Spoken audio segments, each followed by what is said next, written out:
70 রানে 7 উইকেট, আমার মনে হয় এটা কিছুটা টাফ, অসম্ভবই বলবো, বিকজ এই কন্ডিশনে আমাদের যারা বোলিং করছে তারা কখনো খুব বেশি বল করেছে আমি বলবো না, লাইক এবাদত, খালেদ, তাসকিন যারাই আছে, ইভেন মুশফিকের কথা যদি বলি, পেস বোলারদের কথা স্পেশালি বলতে চাই, তারা আসলে এখানে হয় না যে এই ধরনের পেস কন্ডিশনে কিন্তু বোলিং করার আলাদা একটা এক্সপিরিয়েন্স লাগে, কোন লেন্থে করতে হবে, কোন লেন্থ থেকে কীভাবে ব্যাটসম্যানকে সেখানে বিট করতে হবে। সো ট্রেডিশনাল লেন্থ আর এই কন্ডিশনের লেন্থ কিন্তু একটু আলাদা হয়।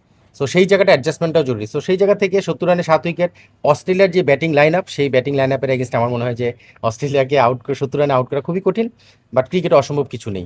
যদি এটা হয় তাহলে স্বপ্নমূর্তি মনে হবে আমার কাছে। এখানে খুব ইম্পর্টেন্ট হচ্ছে আপনি ব্যাটসম্যানের এগেনস্টে কীভাবে প্ল্যান সাজাবেন। এখন ট্র্যাভিস হেডের সঙ্গে যেভাবে প্ল্যান সাজাবেন, নিশ্চিতভাবে স্মিথের এগেনস্টে ঠিক সেম প্ল্যান করবেন না।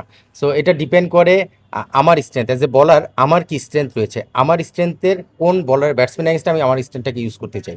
নিশ্চিতভাবে টিম প্ল্যান সেটা করা হচ্ছে, এখানে অ্যানালিস্ট রয়েছে, কোচরা রয়েছে, যারা এখানে এক্সপিরিয়েন্স প্লেয়ার আছে, তারাও অ্যাডভাইস করবে।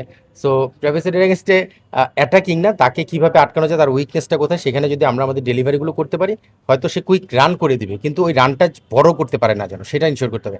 ট্র্যাভিস হেডকে আটকে রাখতে পারবেন না আপনি, সে হয়তো যদি 30-40 করে ফেলে কুইক করে করুক, কিন্তু তারপরেও যদি তারা উইকেটটা আমরা নিয়ে নিতে পারি, সেই রানটা আর বড় করতে পারবে না। সো এই জন্য আমাদের নিশ্চিতভাবে একটা প্ল্যান থাকবে, সেই প্ল্যানটা এক্সিকিউশনের যে বিষয়টা, সেটাই বলছিলাম এক্সপিরিয়েন্স।